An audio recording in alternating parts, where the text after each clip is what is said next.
The idea, insight, or secret you need for massive impact is just moments away. It's time to claim your career crown. The podcast where business owners and entrepreneurs share the keys to the kingdom to help you open the vault to your greater success.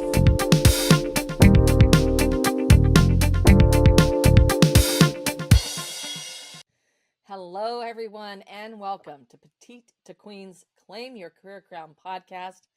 I'm your host, Lynn, and today I am joined by a wonderful guest, Dawn Stebbing. And Dawn and I recently connected and were able to spend a long weekend together that was intense and a lot of fun. And there's a whole story behind that. But today, Dawn and I are going to be talking about how first impressions matter and why you need a personal brand style in sales. Now, if you get a ton of value out of this episode, I would love to invite you to subscribe because it costs nothing to subscribe. Dawn is a dedicated sales and image expert and empowers women entrepreneurs to reach their full potential in sales with integrity. As a certified personal leader brand expert, communication mastery expert, and former president of the Association of Image Consulting International, Dawn combines her entrepreneurial experience in the beauty industry and insights into human behavior to guide professionals in elevating their careers and businesses. Her book, The Power is in the Pearl, offers practical strategies for developing a confident presence, complementing her hands-on approach to enhancing sales performance and fostering authentic leadership. With Dawn's guidance, clients discover how to tap into their existing strengths, refine their personal brand style, and build businesses that align with their vision and values. Whether you're looking to boost your sales career or cultivate ethical leadership skills, Dawn provides the expertise to support and help you achieve authentic success with unwavering integrity. Dawn, I'm thrilled to have you here. It's so fun to be back with you. Welcome to the show. Thank you. Thank you for having me. Well, let's sort of dive in because I'm really interested in what inspired you to get started down this path of the importance of personal branding for sales professionals. It's been a journey, but however, it's not just for sales professionals, but that's the arena that I work in. However, I've spent years in my career as an image consultant, helping corporate women, CEOs, CAOs, all the C-suite, the VPs, supervisors, managers, you name it, come up with their own personal brand. However, we're all selling too. We're all selling something, a product or a service. And what I loved about moving into this arena is that I have a whole background in sales myself. However, more and more people, especially in the last 5 years, I would say, have really taken their personal brand to a different level. And it's not the level that it used to be. It was almost like, oh, we forgot how we were supposed to show up and act and behave at the same time. So I took my expertise and I thought, this is the field I'm going to be working in because of the fact that we all need this. And it starts with our first impressions, as you said earlier. It's like, how do you make that big first impression out of the gate? And the first thing is really paying attention to, how do you want to show up? How do you want to be perceived? And what do you want people to say when you're not in the room about you? And when you think like that, you actually move towards, oh my gosh, how do I create this personal brand style for myself? And by creating it, it's comprised of 3 to 5 words that represent who you are today. How you want to be, how do you want to show up, how do you want to be seen? What are those wonderful words that describe who you are? Now, you might say, oh, I'm not creative, but everybody around you thinks you're creative. And everybody knows that you're creative, but you don't see yourself as creative. Well, that would be one of your words. And one of your words should represent that, what everybody sees you as. And there's people out there that know you better than you know yourself sometimes. They can come up with words for you. Some are going to be nice words, some are not be so nice words. But what I do recommend is taking the nice words and actually, working with those words. Now you're either in that space now or you're moving into that space. So I'll give you an example of, let's say you came from corporate and now you're an entrepreneur. That's a whole different look. That's a whole different behavior and a whole different communication style. So how do we communicate on a different level? And this is what I had challenges with when years and years ago is, oh, I know how to dress, I know how to look, I know how to show up. But now I'm moving into a different arena. Now, how do I present myself in a different way? I don't need the three-piece suit or being all buttoned up like a corporate person. It's just you really, really want to focus on who that person is and what are you stepping into now today. And if you're already in there, if your personal brand is off in any certain way, then we need to get it back on track. And actually, so you can attract and magnetize the clients that are meant to be in your arena. Yeah, absolutely. And there is a disconnect between like corporate and entrepreneurs, and even in your communication style. I've sort of had to unlearn the corporate speak. True. Yes. Yes. And as you said, that personal style and how you present yourself is different. I mean, I never went in for the three-piece suits. I always rebelled against that, but I still had a different, more structured look, I would say, than today. Today, it's definitely more soft and flowy. Why is having a personal brand style so important in your sales career or any career? Now, and I love what you said, because even if you're not in sales, air quotes here, you are still selling something. You're selling to the board, you're selling to your team, you're selling to another department head. So you are in sales. Exactly. I think every time we walk out the door, we're our living brand 24/7. And it's who are we going to be in front of? And we got to think about that. Who are we going to be in front of? Who's our audience we're going to be in front of today? And how do we want to show up so we are represented and respected and our voices being heard? And a good example of this is when you are working in an environment, and I'll go back to the sales in just a second here. When you're working in an environment, let's say a corporate environment, I bring this up because corporate environments are easier to kind of dissect a little bit. But you're in a meeting and you show up, this is for women, by the way. If you show up in a pink suit in a high-end meeting, people are going to look at you a little bit different, because who wears a pink suit in a meeting in a corporate environment? Now, there is a place and a time for a great pink suit, and it may not be in that particular meeting. So what I help my clients do when in the sales process, we're selling a product or we're selling a service, okay? People want to know, like, and trust you. And the first thing that they see is you, your face, how you show up, how you present yourself. This way before you even open up your mouth to speak. And when you can show up as you authentically, as you in your authentic style, then people are going to go, wow, I want to know more about her.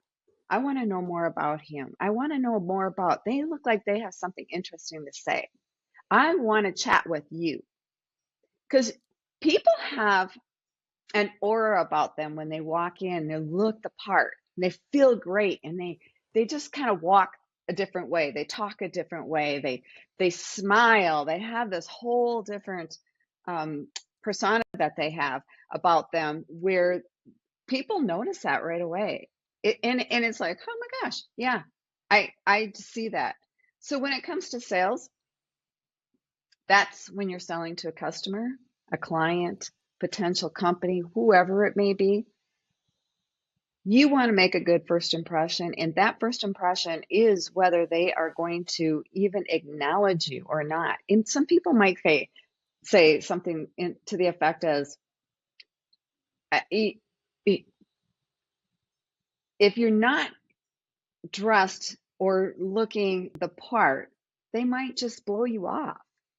And I don't want people to think, well, I don't want to look like a Barbie doll. This is not about looking like a Barbie doll. This is looking like you. And I never, ever vouch to change anybody's personality in any way, shape, or form. I'm one that actually brings out your unique gifts. And I dress you in a way that these unique gifts show up so you can go out. Once you take the focus off yourself, the focus goes on your message. And that's a huge piece right there. You want your message to come across in a big way. And when you're selling a product or a service, you also want to take your mind off of your product and service, and you want to put it on your client.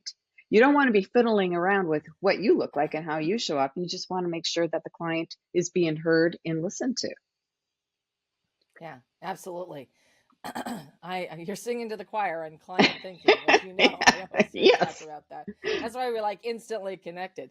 So, Dawn, how do you do this when you're working with a client? Do you have a process? What does I that do look have like? I do have a process. First of all, we have a really significant one-on-one call, and I really dig deep into what is it what's holding them back to growing in their business and becoming like one of the top 1% in their industries. Is, what is stopping them? Most of my clients have come to me because they already know it's something externally versus internally. But what happened through this whole process was I hear internal stuff going on. And once we can address that internal piece, we can also put the external piece together with it. So it's almost like working from the inside out.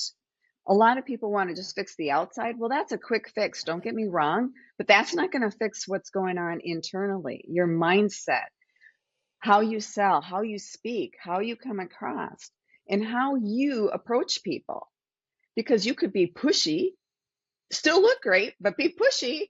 Or maybe you could still look great, but the words coming out of your mouth don't come out of your mouth the way it should. It's all of those components that are wrapped in one package, and that package is you. Yeah, absolutely. And you could also be where you never ask for the sale. You can But look great, but you never ask for the that's sale. true too. That So, is true. yeah. So, why do you feel that developing a personal brand style can be such a challenge? Because people don't think in those terms sometimes. And I think that, it's okay to get up and just be me. And I think we've taken this a little out of context where we want to show up as who we are. We want to be unique, and nobody wants to be told what to do and how to do it and all this. I get that. Neither do I. I'm a rebel. I know you're not going to tell me what to do. However, I do respect myself. And I want my clients to respect themselves, because once you're respected, it's undeniable that somebody else will respect you too. So it's just it goes hand in hand. And why I think it's so important is because once we develop that persona about who we are and how we show up, we don't have to sit and think about it on a daily basis. When you go into your closet, you have clothes in your closet that represent who you are today. So you can pick anything out and it looks good on you. I mean, it's every outfit in that closet should look good on you. And if there isn't something that looks good on you, it should be in your closet, or it should be on the other side. And that could be your play clothes, or, grass cutting pants clothes, whatever, gardening clothes. But every time you walk out that door, your closet should represent who you are. And when you walk out that door, you have the confidence to go through your day. And that confidence is really important, and because that confidence comes across in your messaging, comes across in how you speak, how you act, how you speak with people and your clients for that matter. So you want people to go, gosh, Lynn, you look fabulous today. And Lynn, when you said what you said about how you dressed for the day and how you look and how you took it down from a corporate setting to where you are today, you found your style because you have obviously critiqued who you are today. You've obviously found the words that represent who you are today. And you also have a softer piece to you. And I've seen you in colorful clothes, and I know you love color. And color, I can't say enough about color. Color, we see color way before we see anything else. And color is a happy place to be. It makes people happy. They smile more when you're wearing color. So that's a good approach. Yeah, yeah, absolutely. I mean, it's I happen to love the colors I wore today, and it's just like when last night I chose what I was gonna. I went, oh, I love this, and I There was you like, I'm go. gonna pull this out, Yes.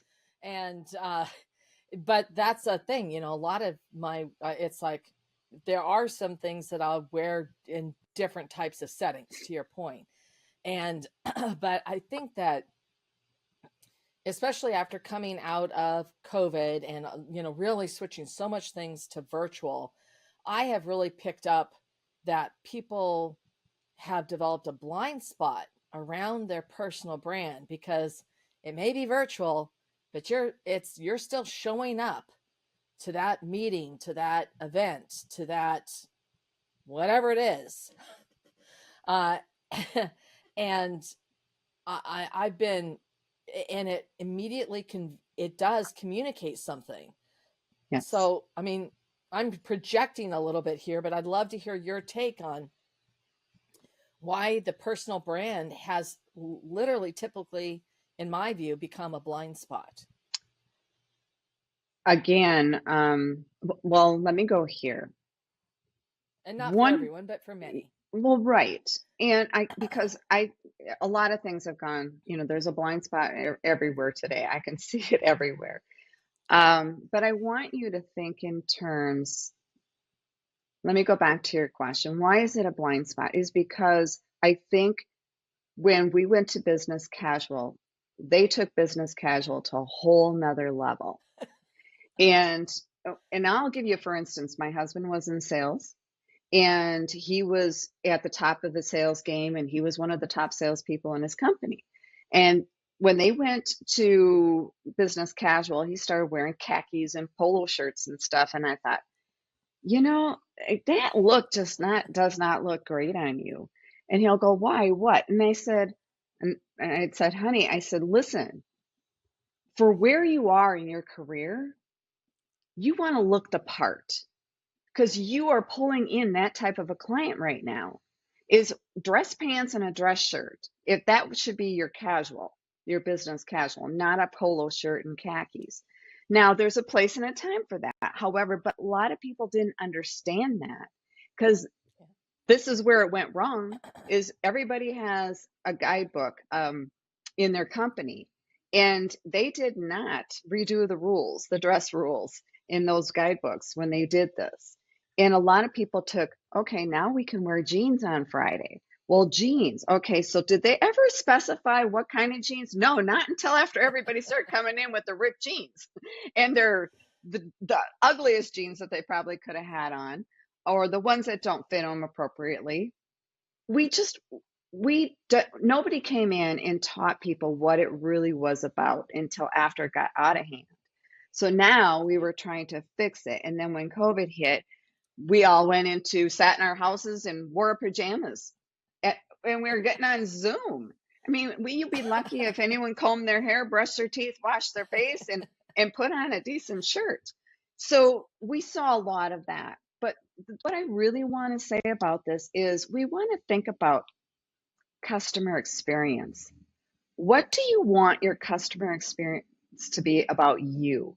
Even when you're on Zoom calls, like your background, how you show up. Now, most people can't see the bottom. They only see from your waist up most of the time, unless you get up.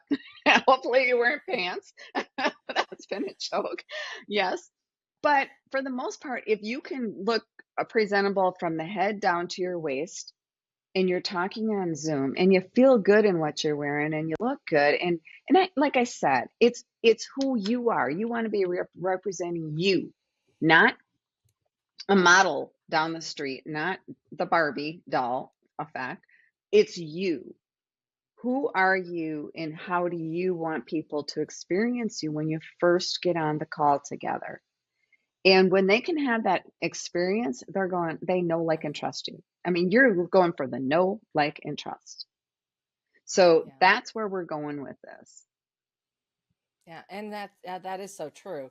And I want to go back to your statement about color, because I realized that is a big difference of when I with the corporate life and even the first few years of consulting, and now I wear a lot more color, and I love it. I love wearing color, and that's something that I didn't feel that I really could do in that and I like you, I was a little bit of a rebel. I always pushed the envelope, but definitely, and it's sort of like, oh yeah, now's my time. I'm going to wear as much color as I want. Oh my goodness. So, Dawn, what should our listeners do next about presenting their personal brand style? Well, I would love for anyone that is really thinking about upping their game in their personal brand style, elevating that to the next level and to where you are today. I would love it for you to reach out and get some help. And I'm here for anyone that would like that. They can reach out to me and my email is dawn@dawnstebbing.com. But take it to the next level. Don't be just okay. We want you to be great for who you are and where you are at right today. All right. Well, that's wonderful. Dawn, is there anything you wish I had asked you? No, but I love the fact that you came up with color because we as a society don't look at color as where we want to be seen because we don't like to stand out. And this is where I love to take my clients. I love to take my clients in a place where they stand out amongst their competition. The only way you're going to get ahead is to be ahead and to stand out amongst everybody else that's doing the same thing you're doing in the world. Yeah, it's true. Mm-hmm. Great advice. So, Dawn, Thank thank you you. so much for sharing why first impressions matter and why you need a personal brand style in any career and certainly in sales. I know that our listeners are going to want to know more about you and where they can find you. They can go to dawnstebbing.com. Pretty easy, dawnstebbing.com, and go and download my lead magnet, and it's how to become an industry powerhouse. And I'd love to have a chat with you also. All right. So we'll make sure that link is right below so that Dawn's one click away. And I want to thank everyone who tuned in today. Thank you so much for being here. We really appreciate you. This show is for you.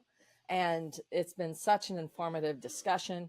And Dawn, thank you again. I really appreciate your coming on today. Thank you for having me, Lynn. I really enjoyed it. Thank you. What was your biggest takeaway from this episode? I would love to hear about it. It's important to share the things you love. If you loved this episode, a 5-star review really helps keep the podcast coming to you regularly. Also, if you want to get more sales strategies to grow your business, make sure you subscribe right now. If you want to get results even faster, I invite you to download my sales strategy checklist at petitetoqueen.com/checklist. This has been Lynn Whitbeck, host of Claim Your Career Crown. I'll see you next time.